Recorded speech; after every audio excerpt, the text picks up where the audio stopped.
So what's the secret to being a better listener? That's what you're going to find out. In this video, I'm going to share some reflective listening skills so that you can become a better listener in your relationships.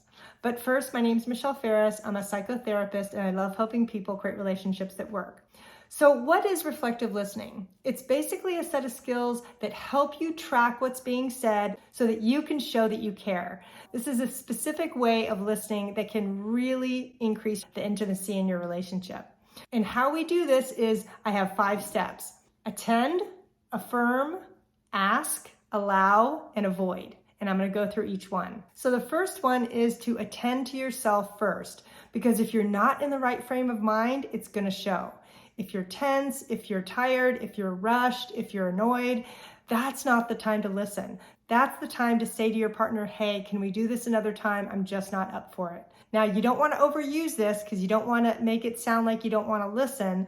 But when you really don't have it in you, it's absolutely better to just say that and reschedule the conversation than try to have it and fake your way through it. It's not going to go well, believe me. The second part is I want you to attend to what they're saying. And this is the hardest part of listening by far, because most of us are more consumed about what we're thinking and what we want to say than what other people are going to say. And the reason for that is that if you grew up in a dysfunctional family where you were not seen and heard as a child and your feelings were not honored, it is going to be painful for you to listen in your relationships because it's going to trigger that memory of not being heard. I love listening to other people, but sometimes if I do it too much, it does trigger me. So I have to be really careful. So if this is a trigger for you because you don't feel heard, I want you to absolutely take care of yourself around that by finding ways to take care of yourself, because not feeling heard in your relationships is going to make it harder to listen. So part of attending to what somebody is saying is to show interest, okay? We have to show interest to be a good listener. That's what the other person wants. They want to see that we care about what they're saying. So here are some simple ways to do that. First, put away your phone. The worst thing you can do is to be on your phone when you're trying to listen because you're going to be distracted. Keep eye contact. That's another key, because if you're looking in their direction, they know you're paying close attention.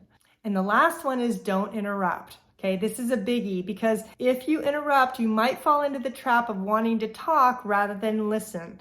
And the key to being a good listener is to let the other person talk. So the next one is affirm. And what I mean by that is I want you to affirm their feelings or their words. You can choose. This is basically validating their point of view or validating their feelings. And you don't have to agree with them to do this. And you can basically say, wow, it sounds like you had a really bad day and you're really worried about your job because your boss really chewed you out. That's a way to convey the facts. Another way might be, wow, it sounds like you really had a bad day and you're really sad right now. Is that right? I always like to add, is that right? Because then you're giving the other person a chance to confirm or deny that you're correct. And it's totally okay if you're not correct. You're basically making an educated guess. And that's how I would say it. I would say, wow, it sounds like you're feeling this way. It sounds like this is what happened today. Because that's a very neutral way to put it. And that's going to help the other person feel heard and to show that you care. So the next one is ask questions. This is the one that's going to make you a great listener, because a lot of people don't do this. They sit there, they're quiet, they wait their turn, and they think they're being a good listener. But to be a good listener, you need to engage with them back and forth. There needs to be some interest that you're actually having a back and forth conversation. So here's my bonus tip. When you think of asking questions, ask questions that you're actually interested in. What are those things about the topic that you really want more information about or that you can relate to? Because if you can ask questions about what you're already interested in, it's going to be way easier to engage and stay interested in the process. If you ask questions just to ask questions, you're probably not going to be that interested and it's going to show, and I don't want that for you. So think about what you actually want to know about that topic or your partner's day or how you can relate, because that's going to help you be a better listener. So the next one is allow. And what I mean by that is I want you to allow them to have their experience. Because sometimes when we listen, we might want to fix it. We might want to give advice. We might want to change how they're feeling or cheer them up. But that's not the job of a good listener. The job of a good listener is to allow the other person to have their experience, whether they're sad, whether they're upset, whether they're frustrated, and just let it be. Because I know for me, when I call a friend and they just allow me to be a mess or allow me to be wherever I'm at emotionally, I feel safe and I feel heard.